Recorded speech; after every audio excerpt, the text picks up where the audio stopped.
selawat kepada Rasulullah dengan mengucapkan Allahumma salli ala Sayyidina Muhammad wa ala ali Sayyidina Muhammad. Allahumma salli wa sallim wa barik alaih. Yang sama-sama kita hormati Bapak Ketua beserta seluruh pengurus Masjid Al-Qalam, hadirin hadirat, muslimin muslimat, alim ulama, cerdik pandai, tokoh masyarakat. InsyaAllah kita semua dimuliakan Allah Subhanahu wa ta'ala. Amin ya rabbal alamin. Judul kita subuh ini sebagaimana tertulis, untuk apa kita hidup. Itulah agaknya yang dibicarakan ibu-ibu di atas sampai ribut betul. Untuk apa kita ini hidup? Pertanyaan ini tidak bisa dijawab oleh akal manusia. Makanya Sokrates, seorang filosof dulu Yunani, berkata, untuk menjawab mengapa kita hidup, perlu hidup 500 tahun lamanya. Tak cukup umur berpikir untuk apa kita hidup. Sampai akhirnya karena tidak sanggup akal itu menjawab, maka diutuslah Nabi Muhammad sallallahu alaihi wasallam. Mata saya hanya bisa melihat apa yang ada dalam masjid ini saja. Saya tak tahu berapa banyak jamaah di luar. Maka karena mata ini terbatas, saya ini manusia yang lemah. Telinga juga hanya bisa mendengar apa yang dibicarakan sekeliling dan atas saja. Apa yang dibicarakan orang di luar sana saya tak tahu. Maka saya manusia yang lemah. Akal juga begitu, tidak bisa menangkap saya ini habis mati nanti mau kemana. Maka saya manusia lemah. Allah Maha tahu, maka dia kirimlah salah satu makhluknya ingin menjelaskan kau untuk apa, sedang di mana dan akan kemana. Dan makhluk itu bernama Nabi Muhammad sallallahu alaihi wasallam. Untuk apa hidup? Langsung dijawab, wa ma khalaqtul jinna wal insa illa liya'budun. Tidak ada makhluk yang kuciptakan, baik jin maupun manusia, kecuali untuk beribadah. Cara beribadahnya bagaimana? Langsung dijawab, wa ma arsalnaka illa rahmatan lil alamin. Bagaimana cara perbuatannya? Langsung dijawab, laqad kana lakum fi rasulillahi uswatun hasanah. Maka Al-Quran itu menjawab pertanyaan-pertanyaan. Yas'alunaka 'anil mahid, mereka bertanya kepadamu tentang perempuan haid. Qul huwa adza, katakan itu kotor, tidak baik. Yas'alunaka 'anil yatama, mereka bertanya kepadamu tentang anak yatim. Yas'alunaka 'anil khamri wal maisir, mereka bertanya kepadamu tentang khamar dan judi. Yas'alunaka madza yunfiqun, mereka bertanya kepadamu apa yang mesti mereka sedekahkan. Yas'alunaka 'anil ruh, mereka bertanya kepadamu tentang ruh. Qulir ruhu min amri rabbi, katakan ruh urusan Allah Subhanahu wa taala. Wa ma utitum minal ilmi illa qalila, tidaklah kamu diberi pengetahuan tentang itu melainkan hanya sedikit saja. Jadi Al-Quran menjawab berbagai pertanyaan yang tak dapat dijawab oleh survei, tak dapat dijawab oleh lembaga penelitian riset. Dia menjawab apa yang tak bisa dijawab akal manusia. Pepatah Melayu berkata, kalau galah panjang sejengkal, jangan laut hendak diduga. Galah artinya bambu. Orang kalau naik rakit bambu mesti ditanamkan ke dalam sungai. Kalau panjangnya cuma sejengkal, jangan laut hendak diduga. Itulah orang yang terlalu memaksakan akalnya, akhirnya ngomong sendiri dan senyum sendiri. Akhir puncak daripada akal adalah ngomong sendiri, senyum sendiri. Angkot lewat pun dia senyum. Na'udzubillah. Oleh sebab itu kita yang sangat rendah, hina ini mengaku lemah. Aku berserah kepada Engkau ya Allah. Berserah itu bahasa Arabnya istislam. Makanya kita ini tadi mengaku di hadapan Allah hanifan musliman.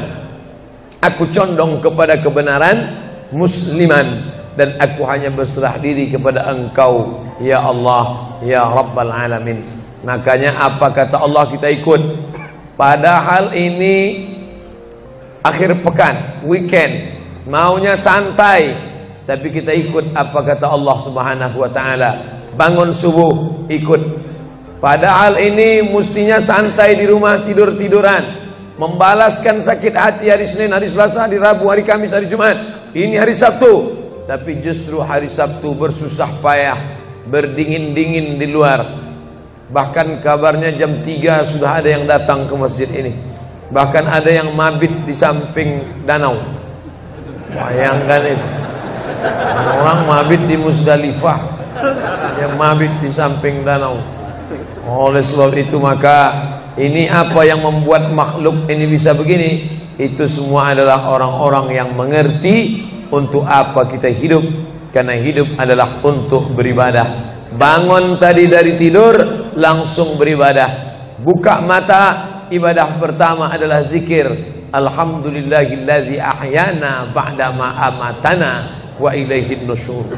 Masuk kamar mandi, tempat najis, kotor, bau, kotoran, tempat setan, tapi tetap menjadi ibadah. Dalam WC-nya pun ibadah. Dia masuk lagi ke kiri, dia katakan Allahumma inni a'udzubika minal khubusi wal khaba'is.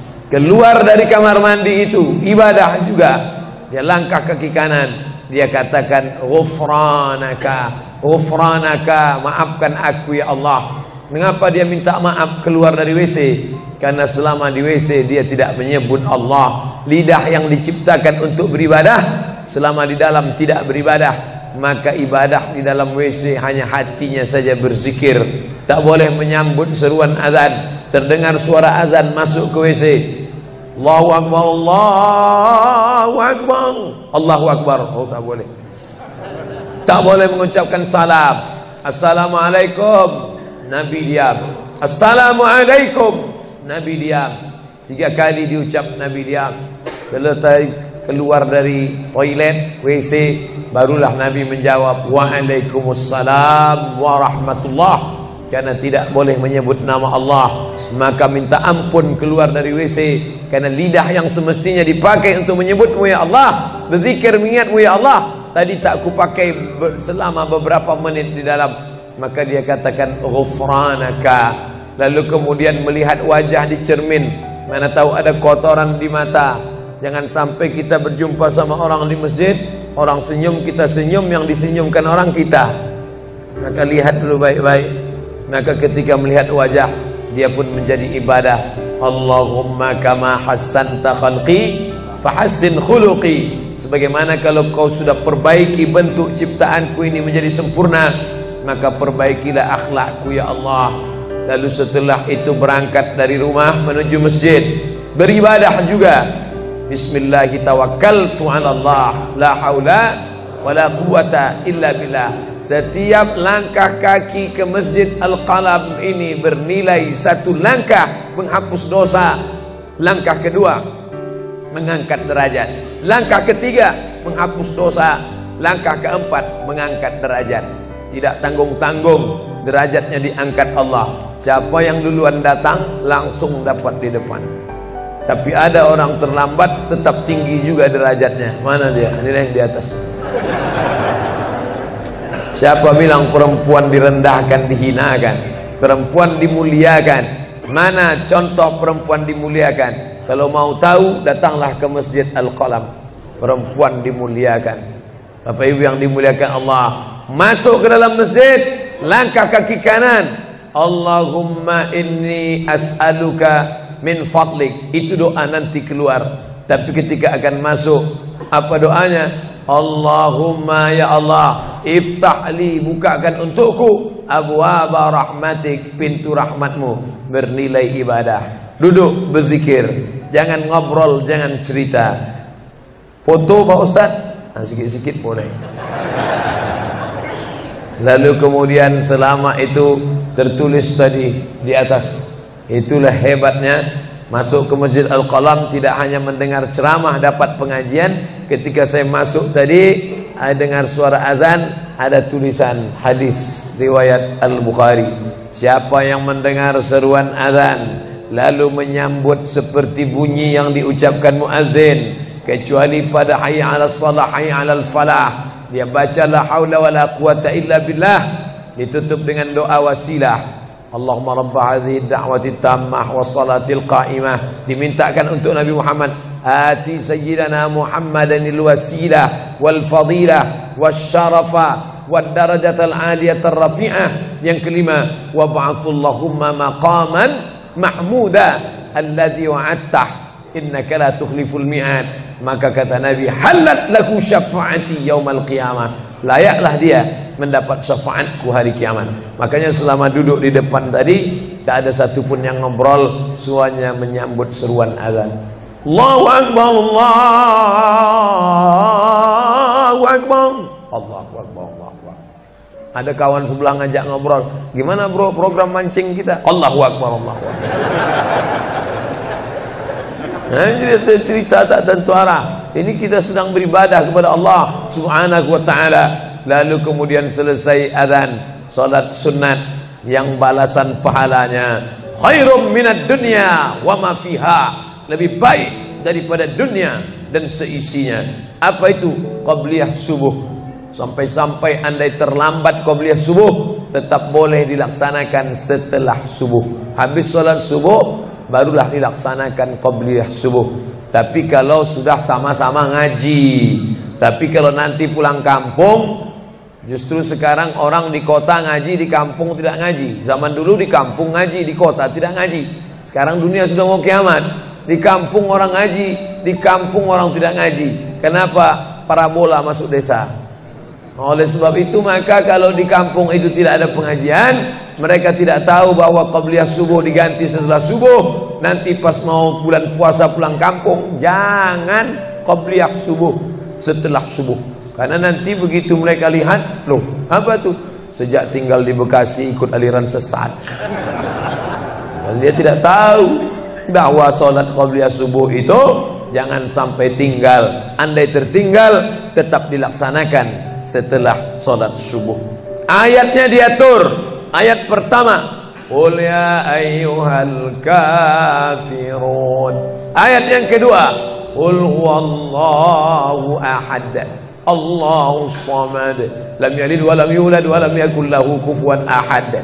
Andai masuk ke dalam masjid, kebetulan jamnya langsung nampak kelihatan, iqamat tinggal 2 menit lagi, iqamat 2 menit, tak mungkin sholat 4 rakaat.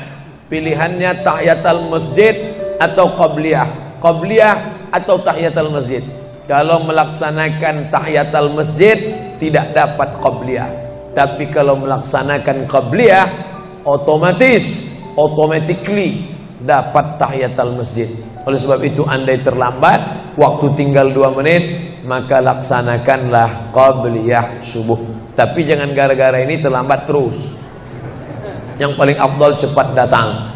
Apa kata jamaah? Yang lambat kan ustaz, kami cepat datang. Bapak Ibu yang dimuliakan Allah Subhanahu wa ta'ala, selesai itu salat subuh. Kalau qabliyahnya lebih baik daripada dunia dan seisinya, apalagi salat subuhnya. Begitulah. Kalau qabliyahnya saja yang pendek ayatnya lebih baik daripada dunia dan seisinya, apalagi salat subuhnya. Lalu pahala salat subuh itu apa? Tak ada yang tahu. Makanya kata Nabi, "Lau ya'lamuna ma fil atamati was subhi", andai mereka tahu pahala salat subuh berjamaah, la atauhuma habwan, mereka akan datang ke Masjid Al-Qalam walaupun merangkak, habwan, lumpuh, sakit kakinya, dia akan datang. Kursi roda tak ada, yang mendorong tak ada, datang dia ke masjid ini walaupun merangkak. Kenapa mereka tidak datang? Karena mereka tidak tahu. Kenapa mereka tidak tahu? Karena mereka memang tidak cari tahu dan tak mau tahu.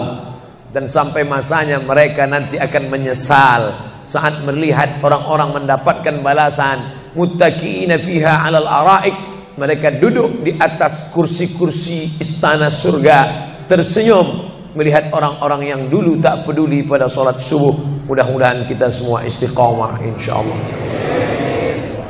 Jadi Ustadz, kalau hidup ini cuma untuk ibadah, sholat, masjid, baca Quran, zikir, gimana kami mau mencari nafkah? Gimana kami mau buka ruko? Gimana kami mau bisnis? Gimana kami mau tanam kelapa sawit? Gimana kami mau proyek batubara? Gimana kami mau ternak ikan? Ini mesti difahami bahwa ibadah itu dibagi dua. Satu namanya ibadah mahdhah, pure, original, murni, tidak bercampur dengan apa-apa. Yang satu lagi tidak ibadah tapi bernilai ibadah. Nah, ini mesti dipahami. Bapak yang masuk kantor dari jam 8 pagi sampai jam 4 sore itu ibadah. Karena kalau itu tidak ibadah, habislah waktu kita. Makanya yang bekerja niatkan ibadah. Sehingga kalau istrinya nanya, "Mas kok lama pulang?" Ibadah nih, Mas.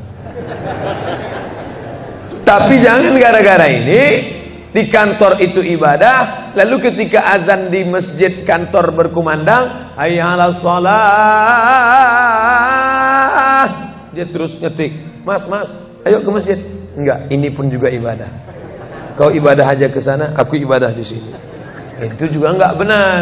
Karena ibadah itu dibagi dua. Satu yang murni, pure, tidak bercampur dengan apapun, namanya ibadah mahdhah. Salat, baca Quran, zikir, iktikaf. Tapi ada satu lagi tidak ibadah, tapi kalau diniatkan dia bernilai ibadah. Termasuk ibu-ibu yang hamil 9 bulan 10 hari, itu ibadah. Kalaulah 9 bulan 10 hari itu tidak ibadah, betapa tidak adilnya Allah. Masa kita yang duduk-duduk di masjid dapat pahala ibadah, dia yang muntahnya, yang ngidamnya tak dapat ibadah. Tadi malam begitu sampai di airport langsung SMS masuk, "Ustadz, keluar dari pintu berapa? Ini ada perempuan ngidam mau ketemu." Saya keluar dari pintu 4, kami sudah standby di pintu 4. Lantai berapa? Lantai paling atas. Oke, sampai di sana lihat perempuan tidak pakai jilbab, pakai celana jeans.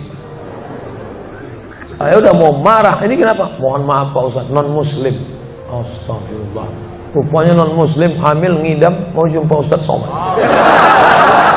Mudah-mudahan anaknya jadi anak soleh. Ya, Allahu Akbar. Bernilai ibadah. Lalu yang dapat pahala dari itu siapa? Dari mana ibu-ibu hamil muda itu tahu saya? Kenal saya di mana? Padahal dia dari Jawa, saya dari Sumatera. Ternyata ada orang beribadah yang tidak kita sangka ibadah. Tidak ada rukun, tidak ada syarat, tidak ada wajib, tidak ada sunat, tidak ada makruh, tidak ada mubah. Apa ibadahnya? Ya ini, merekam ceramah ini. Merekam ceramah ini ibadah. Memoto itu ibadah. Bayangkan resiko tukang foto. Saya sampai sekarang tukang foto itu resikonya nanti setelah tua matanya gini.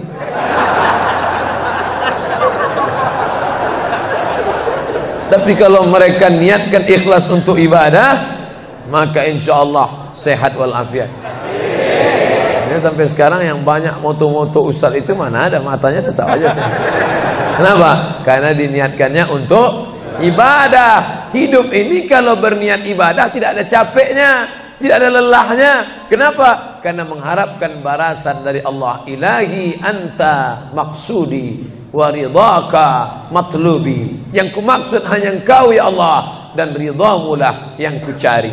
Suatu ketika saya sampai di sebuah kabupaten kota, saya tanya ke Pak Bupati, "Pak, ya, kenapa Bapak buat pengajian untuk PNS hari Kamis pagi? Pagi Kamis buat pengajian tabligh akbar. Apa manfaatnya menurut Bapak sebagai pimpinan daerah?" Ternyata Ustadz Somad, kami sudah coba formula macam-macam untuk PNS ini. Pertama kami undang motivator dari Jakarta. Akhirnya di gedung hotel dengan biaya mahal. Lalu kemudian dengan infokus, suara menggelegar. Semangat, semangat, semangat. Keluar dari situ lesu. Motivatornya pulang, pegawai letoy. Akhirnya kami buat undang tentara dengan bapak polisi, baris berbaris, siap, siap. Pak polisi pulang, nggak siap lagi. Ternyata yang disentuh paling mantap bukan fisiknya, bukan matanya, bukan pakai infokus, bukan pakai suara menggelegar, tapi yang disentuh adalah hati. Dan satu yang bisa menyentuh hati itu adalah agama. Itulah makanya ibu bapak coba nanti kalau mau buat praktek, buat satu kotak, buat satu lagi kotak, ada 2 kotak. Kotak ini buat voucher namanya sumbangan. Kotak ini buat juga voucher tulisannya sodakoh. Lihat mana yang paling banyak diambil umat Islam, sumbangan apa sodakoh? Sodakoh, padahal nilainya sama. Sumbangan 100.000, sodakoh 100.000. Bapak ibu silakan ambil untuk anak yatim fakir miskin kita. Pasti voucher yang paling banyak diambil adalah sodakoh. Kenapa? Karena mereka menganggap sumbangan tak ada pahalanya, karena bukan bahasa Arab. Apa dia? Sumbangan. Enggak ada dalam Quran. Ya ayyuhalladzina amanu, sumbangan.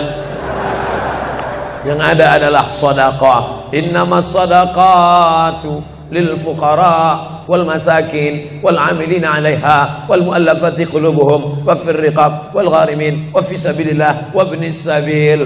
Itulah mengapa yang disentuh itu bukan nalar otaknya, tapi yang disentuh itu adalah hatinya. Ala fil jasadi mudghah. Ketahuilah dalam jasad itu ada segumpal. Idza salahat salahal jasadu kulluh. Kalau yang segumpal itu baik, maka yang lain ikut menjadi baik. Wa idza fasadat fasadal jasadu kulluh. Kalau yang segumpal itu rusak, jahat, kotor, hitam, gelap, maka yang lain ikut menjadi rusak. Ala wahyal qalb, hati. Jagalah hati. Itu yang selalu dipesankan Ustadz kita Agim, jagalah hati. Jangan kau terserah. Bapak Ibu yang dimuliakan Allah, salah satu yang merusak manusia sekuler, membagi 2. Di masjid ibadah, di kantor tidak ibadah, fatal. Di masjid dianggap ibadah. Jangan heran kalau ada orang di masjid khusyuk, takut nengok ke atas, melihat hanya tempat sujud saja. Allahu Akbar, tidak mau lihat ke atas. Kenapa? Dia khusyuk. Tapi di kantor dia lebih setan daripada setan. Kenapa? Berasal dari pemahaman yang salah, karena dia sudah bagi 2. Di masjid ibadah, di kantor tidak ibadah. Bahkan yang lebih fatal, yang kotor-kotor di kantor bisa dibersihkan di masjid. Kotor. Akhirnya untuk membersihkannya pergi dia ke masjid. Laundry yang paling besar Masjidil Haram. Sampai di sana nangis di pintu Ka'bah. Ya Allah, dah selesai bersih. Enak aja. Bukan begitu ajaran Islam. Labbaik Allahumma labbaik, labbaik Allahumma labbaik. Apa kata malaikat? La labbaik wala sa'daik. Kau tidak dapat panggilan, kau tak dapat kebahagiaan, kau tak dapat haji mabrur, kau tak dapat surga. Zaduka haram, karena kau berangkat dengan uang haram.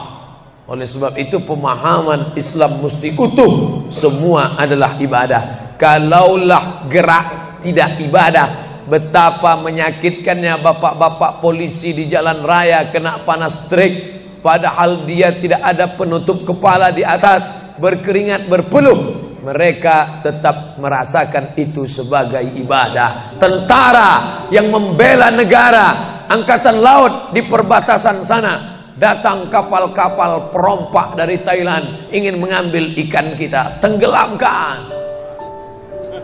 Itu kalau tidak nilai ibadah, dia takut. Jangan-jangan sebelum kita tenggelamkan, kita duluan ditembaknya tenggelam. Maka itu mesti ada nilai ibadah di dalamnya. Itulah yang membangkitkan semangat jihad. Jamaah bertanya, Ustadz kemarin dari Jambi, terus kemudian terbang ke Miri, besok baru pulang ke Pekanbaru. Apa Ustadz? Saya lihat Ustadz dari tadi mengantuk saja.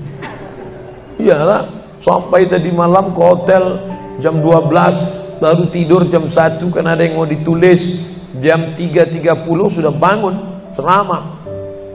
Tapi begitu berjumpa dengan jamaah orang ramai, bangkit semangat. Habis ceramah ini tanya jawab, semangat lagi. Habis itu baru lesu. Dan tidurnya itu pun ibadah. Bayangkan tidurnya itu ibadah. Itulah mengapa banyak orang pengajian sambil oh, ustadz menyindir ya? Tidak. Saya termasuk ustadz yang tidak pandai menyindir. Saya termasuk ustadz kalau dipesan request untuk menyindir saya tidak pandai. Kenapa? Karena saya pernah menyindir orang. Ustadz, tolong ustadz sindirkan. Ini ada jamaah yang sudah sedekah tapi mengambil uangnya kembali. Siapa yang bersedekah mengambil uangnya kembali? Kal kalbil ladzi ya'udu ila qaihi, sama seperti anjing yang menjilat muntahnya kembali.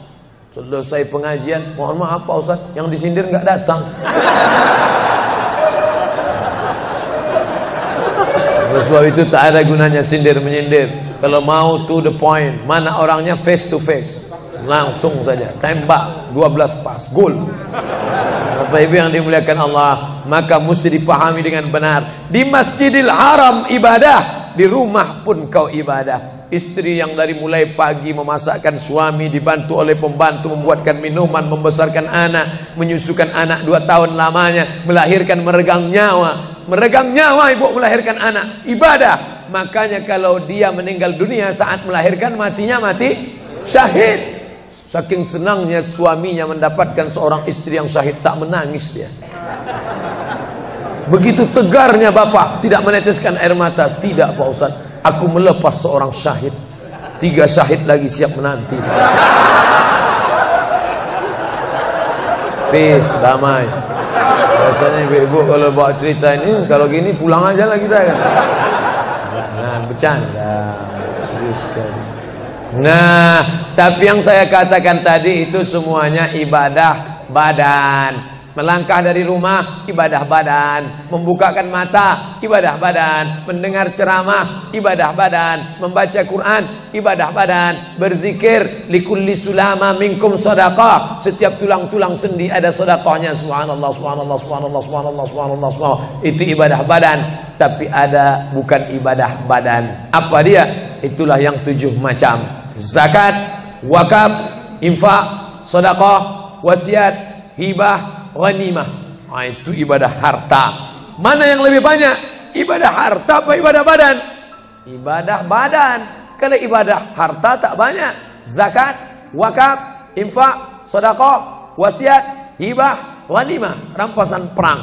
Tapi kalau ibadah badan, setiap gerak adalah ibadah. Makanya kita mesti bergerak. Likulli harakah barakah. Setiap ada gerak pasti ada berkah. Makanya tak boleh tidak bergerak. Air sumur kalau tidak ditimba, air itu akan busuk, butek, warnanya pun tidak ada seperti minyak di atas. Mata air mesti terus berganti. Darah harus tetap mengalir, jantung harus tetap berdetak. Makanya jangan pernah kosong dari aktivitas. Fa iza farata fansab. Selesai dari satu ibadah, pindah ibadah lain. Selesai ibadah tegak, pindah ibadah ruku. Habis ibadah ruku, pindah ibadah tegak. Habis ibadah tegak, pindah ibadah sujud. Habis ibadah sujud, pindah antara 2 sujud. Selesai sudah salat, lalu kemudian puasa. Selesai puasa, lalu kemudian berzakat. Selesai zakat, lalu kemudian mengitari Ka'bah. Subhanallah walhamdulillah wa la ilaha illallah wallahu akbar. Selesai itu melontar jumrah. Selesai itu menggunting rambut. Selesai itu berzikir. Tidak pernah kosong. Sampai kapan? Sampai malaikat maut mencabut nyawa dan ucapan terakhir yang keluar dari mulut adalah la ilaha illallah. Itulah jawaban tentang pertanyaan untuk apa kita hidup di dunia. Nanti kalau ada anak, ibu, bapak, tetangga, kawan, sahabat, andai tolan bertanya, untuk apa kita ini hidup? Tak usah jawab, putarkan aja videonya. Itulah enaknya zaman sekarang. Kalau dulu mesti diingat. Saya dulu pulang sholat Jumat, mak saya manggil, sini, ya mak, ceritakan apa isi khutbah khotib tadi di masjid. Gini. Itulah awal saya ceramah. Jadi saya paham mengapa saya menjadi ceramah sekarang. Dan saya tidak pernah merasa menceramahi bapak ibu. Saya tidak pernah merasa mengguru-gurui. Saya hanya seperti seorang anak sedang bercerita pada ibunya saja. Tadi mak, kata khotib itu begini. Anak sekarang enggak. Apa kata khotib tadi? Ini MP3-nya mak. Bapak Ibu yang dimuliakan Allah Subhanahu wa taala, ibu yang mendidik anak-anak ibu ibadahnya luar biasa. Itulah mengapa ibu lebih tinggi derajatnya daripada laki-laki. Ilzam rijlaiha, kau urus tapak kakinya, fathammal jannah, kau dapati surga di sana. Di bawah tapak kakinya surga, al jannatu surga, tahta di bawah aqdam kaki al ummahat, ibu-ibu. Kenapa begitu? Karena ibadah dia yang luar biasa, tidak bisa dilakukan oleh laki-laki. Salat kita bisa, puasa kita bisa, tawaf kita bisa, sa'i kita bisa, melontar jumrah kita bisa, tahallul kita bisa. Tapi ada yang kita tak bisa. Apa dia? Mengandung. Kita tak bisa. Siapa yang mau coba mengandung, keluar dari sini, ambil bola voli, ikat di perut. Melahirkan, kita tak bisa. Siapa yang ingin coba melahirkan, keluar dari sini, telanlah jeruk bulat-bulat. Habis itu keluarkan bulat-bulat. Menyusukan, kita tak bisa. Dan itu ibadah. Tapi bukan ibadah mahdhah. Dia tidak selevel dengan sholat, zakat, puasa, haji. Tapi ibadah ini berkualitas. Ibadah badan, sudah. Ibadah harta, sudah. Ada ibadah yang terakhir, yang ketiga. Kalau ibadah badan berkeringat, lelah, capek. Ibadah harta, duit habis. Tapi ada ibadah satu lagi, tak nampak di mata. Apa dia? Ibadah hati. Itulah dia ikhlas. Orang yang ikhlas tak tampak. Ikhlas, ridha, qanaah, tawakal, zikir, muhasabah, muraqabah, tazkiyatun nafs, mensucikan hati dari penyakit hati, riya, sum'ah, takbur, sombong, hasad, busuk hati. Itu ibadah. Kenapa begitu? Disitulah letak adilnya Allah. Man bana masjidan, siapa yang bangun masjid, banallah mislahu baitan fil jannah, dibangunkan Allah untuknya satu istana di dalam surga. Bapak ibu yang ikut membangun masjid ini, mudah-mudahan diberikan Allah Ta'ala balasan melimpah ruah. Kami nggak bisa Pak Ustadz, jangankan bangun masjid, buat rumah kami aja kami nggak bisa. Allah Maha Adil. Kalau kau tidak bisa dengan ibadah harta, maka engkau dengan ibadah tangan. Apa dia? Ikut gotong royong masjid. Nampak ada pembangunan masjid, ikut ngecornya, pasangnya. Tapi dengan syarat menyelesaikan masalah. Jangan buat masalah. Man shalla isnatai asyarata raka'ah, siapa yang salat 12 rakaat fil yaumi wal laila, sehari semalam, bunyalahu bihinna baitun fil jannah, dibangunkan untuknya satu istana di dalam surga. Sama macam orang yang bangun masjid, salat 12 rakaat. Kamu bisa bangun masjid? Bisa. Bagus. Kamu? Saya nggak bisa. Amal saya apa? Tenang, ada amal. Allah Maha Adil. Salat 12 rakaat. 2 rakaat sebelum subuh, 4 rakaat sebelum zuhur, 2 rakaat setelah zuhur, 2 rakaat setelah maghrib, 2 rakaat setelah isya. 12 rakaat. Saya nggak bisa Pak Ustadz, sedang terbaring di rumah sakit, kaki sakit, kepala sakit, hati sakit, jantung sakit. Stop, jangan lanjutkan. Aku tak sampai hati mendengar penderitaan. Jadi amal saya apa Pak Ustadz? Ada satu amalmu. Apa dia? Ridha, menerima takdir Allah Subhanahu wa ta'ala. Sakit Pak? Tidak. Kenapa? Sakitku hilangkan, hatiku ridha. Man lam yasbir bi balai, siapa yang tak sabar dengan bala ujianku, walam yarda bi qada'i, yang tak ridha dengan takdirku, falyatlub ratban siwaya, carilah Tuhan selain aku. Kau sabar, kau ridha menerima itu. Apa balasannya? Lebih hebat daripada balasan orang yang bangun masjid, lebih besar daripada balasan 12 rakaat salat. Innama yuwaffas sabiruna ajrahum bighairi hisab. Orang yang sabar itu balasannya bighairi hisab, tak dapat dihitung, tak dapat dikira, unlimited. Begitulah Allah Maha Adil. Untuk apa kita hidup? Hidup untuk beribadah. Ibadah apa yang kita lakukan? Ibadah badan, ibadah harta, ibadah hati. Yang sudah melaksanakan tiga-tiganya, alhamdulillah. Yang baru melaksanakan satu, tambah. Yang satu pun belum, innalillah. Masjid ini besar. Kadang kita bangga masjid besar, rupanya APBN, anggaran pendapatan belanja negara. Bangga kita masjid megah, rupanya APBD, anggaran pendapatan belanja daerah. patutlah masjidnya di tengah hutan, karena di situ tanah yang murah. Akhirnya pemukiman masyarakat jauh, masjid di tengah jalan, masjid di tengah perjalanan luar kota, jauh dari pemukiman masyarakat. Masuk kita ke dalam, tai kambing yang ada di dalam. Tapi masjid ini megah, mewah, 2 lantai, lengkap dengan kubah yang besar. Ini swadaya masyarakat. Saya tahu ini dari mana? Jamaahnya cerita. Kalau tidak, mana saya tahu. Ini masjid ini asli swadaya Pak Ustaz. Lama membangunnya Pak? Enggak lama, sebentar saja. Sebentar saja, sekejap langsung terkumpul 7,6 miliar uang. 7,6 M. Itu kalau dibelikan cendol berenang gitu. Bayangkan itu. Bisa terkumpul masyarakat. Padahal ibadah yang paling berat, ibadah harta inilah. Banyak orang kalau diajak iktikaf, banyak. Ayo kita iktikaf, ramai. Ayo kita zikir ke Az-Zikra, ramai. Jangan lupa besok zikir ke Az-Zikra hari Ahad pertama, sekaligus acara live Damai Indonesiaku TV One bersama Ustadz Abdul Somad LC.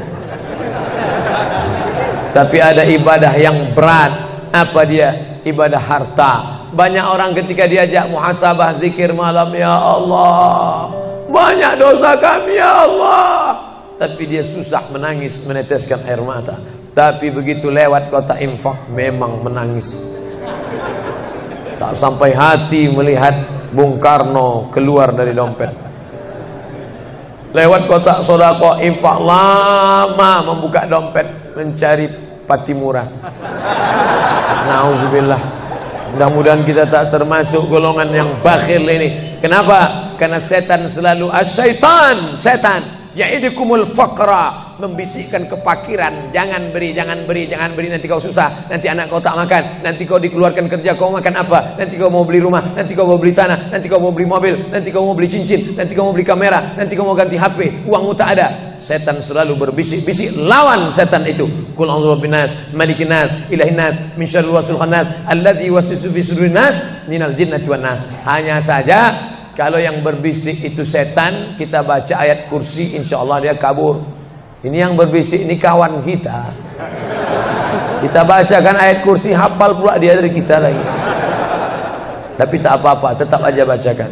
Allahu la ilaha illa huwal hayyul qayyum, la ta'khudhuhu sinatun wa la naum. Hembuskan ke wajahnya. Bapak Ibu yang dimuliakan Allah, setelah ibadah 3 ini kita lakukan, ibadah badan sudah, sholat subuh sampai melimpah ruah ke belakang. Saya dengar suara hati tadi, lapor, tenda sudah penuh, sudah melimpah ke jalan. Masya Allah. Ibadah harta sudah 7,6 M. Ibadah hati sudah, sabar, ridha, qanaah, tawakal. Tapi jangan lupa, datang merusak yang 3 ini, perkelahian, merusak ukhuwah Islamiyah. Masjid yang besar, kalau sudah kelahi di dalamnya, tinggal kelahi, tak lagi ada persatuan. Masuk masjid bukan baca doa pintu masuk masjid, malah masuk masjid ngelihat kira-kira dia di mana ya. Oh dia di sana, gua di sini lah. Oh di sini, dia di sini. Sampai akhirnya suatu hari terlambat, lupa ngelihat. Allahu Akbar, rupanya dia di samping. Jangan kelahi. Wa'tasimu bihablillah. Berpegang teguhlah dengan tali Allah. Tali Allah itu apa? Al-Quran dan Sunnah. Apalagi ulama. Gak ngerti Quran, gak ngerti Sunnah, tanya ulama. Al-ulama warasatul anbiya. Wa'tasimu bihablillah. Berpegang teguh dengan tali Allah. Wala tafarraqu. Jangan berpecah belah. Coba lihat bunyi ayatnya. Andai ayat itu sampai bihablillah titik sudah cukup. Berpegang teguhlah dengan cara tali Allah. Cukup. Mengapa ujungnya tetap ditutup? Wala tafarraqu, jangan berpecah belah. Karena banyak orang yang sudah baca Quran, sudah sholat, sudah puasa sunat, tapi hatinya pecah bercabang. Galah patah boleh disambung, kaca retak boleh direkat, hati rusak kemana obat akan dicari. Oleh sebab itu kalau ada fitnah-fitnah, tabayun, klarifikasi. Jangan suudzon. Ijtanibu katsiran minaz-zan. Kepengurusan, masyarakat, jamaah, sayang kebersamaan rusak. Gara-gara apa? Gara-gara nila setitik rusak susu sebelanga. Gara-gara api di dalam sekam, ada kulit padi bertimbun, di dalamnya itu ada setitik api, tiba-tiba api menyala, akhirnya semua menjadi abu, dan abu dihembus angin, tak berkesan sama sekali. Hilang 3 ibadah. Ibadah badan hilang, ibadah harta hilang, ibadah hati hilang. Gara-gara apa? Berkelahi. Ingat, setan tak pernah berhenti. Inna syaitan, setan ya isa'an ya'budahul musallun. Setan kalau sudah melihat orang sholat, dia tidak lagi goda mereka untuk menyembah, sembahlah aku, sembahlah aku, sembahlah aku, sembahlah aku. Tidak. Tapi apa yang dia lakukan? Walakin fit tahrish, menanamkan permusuhan ke dalam hati orang yang sholat. Maka jaga ini. Jangan kita bertengkar gara-gara masalah khilafiyah. Saya kalau jadi imam di masjid dekat rumah saya jadi imam, saya baca kunut. Dan imam-imam dekat rumah saya itu saya pesan harus baca kunut, karena saya berpegang mazhab Syafi'i. Tapi ketika sholat di Masjid Al-Qalam, saya tidak tahu jamaah di sini pakai kunut apa tidak. Saya tidak ingin merusak kebiasaan mereka. Mana tahu mereka ikut mazhab Hambali, mana tahu mereka Muhammadiyah, saya tidak tahu. Maka ketika diminta jadi imam, Ustaz jadi imam, patuh. Saya tak mau merusak, biarlah imam tetap saja. Rupanya imam di Masjid Al-Qalam tidak baca kunut, ya saya tetap ikut sholat. Apakah perlu saya ulang sholat saya? Tidak. Sholat saya sah, karena apapun ormasmu, apapun mazhabmu, mau NU, mau Muhammadiyah, mau Perti, mau Persis, mau Al-Irsyad, mau Jamaah Tabligh, mau FPI, mau mazhab Hanafi, mazhab Maliki, mazhab Syafi'i, mazhab Hambali, semuanya sepakat sholat subuh itu wajib.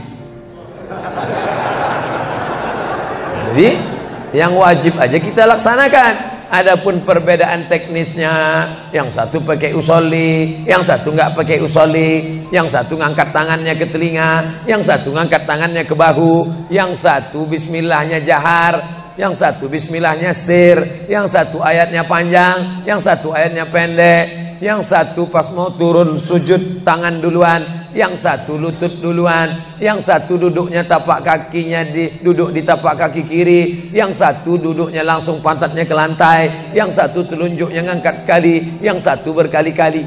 Itu masalah teknis simple sederhana. Ada masalah yang lebih besar. Apa masalah kita yang lebih besar? Membeli tanah baru untuk buat sekolah Islam, membeli tanah baru, ruko baru untuk buat apa? 212 mat, kita mat. Orang Islam belanja di warung Islam. Alangkah indahnya, selesai acara sholat subuh bersama, pengajian bersama, selesai itu belanja beras minyak goreng bersama.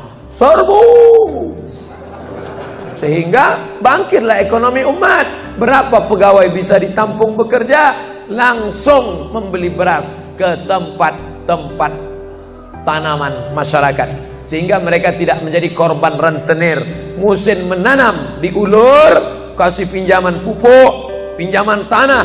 Masa musim panen ditarik, mereka menjadi korban rentenir lintah darat. Disedot darah mereka sampai kering dan mati. Kita selamatkan dengan apa? Dengan market. Masjid punya market. Saya beberapa kali meresmikan market punya masjid di Masjid Raya Batam, Masjid Agung Batam. Itu di bawahnya ada super mini market untuk menjamaah. Kemarin pulang dari Pulau Bintan, itu juga meresmikan. Di Dumai begitu juga. Ini 212 Mart. Terserah namanya apa. Ada 212 Mart, ada namanya Kita Mart, atau bisa juga buat Somart. Nah, bisa juga. Bapak Ibu yang dimuliakan Allah Subhanahu wa taala, maka visi misi kita ke depan, jauh melihat ke depan. Kami harus punya pusat perbelanjaan komunitas muslim. Kami harus punya komplek perumahan muslim. Nah, ini semua yang akan menyelamatkan kita. Kalau sudah begitu, maka mengertilah untuk apa kita hidup. Dan setelah itu kita pun mati dalam keadaan tenang. Baru anak kita bisa berkata, mari kita antar jenazah almarhum Abdul Somad menuju tempat peristirahatan terakhir. Karena memang benar-benar istirahat. Tapi berapa banyak orang tidak istirahat. Karena amal badan tak ada, amal harta tak ada, amal hati tak ada, tak pernah memikirkan masjid, tak pernah memikirkan umat, tak pernah memikirkan belanja umat, tak pernah memikirkan pendidikan anak-anak umat. Akhirnya mati yang layak untuk dia. Mari kita antar dia menuju azab pertama, akan menyusul azab-azab berikutnya. Na'udzubillah.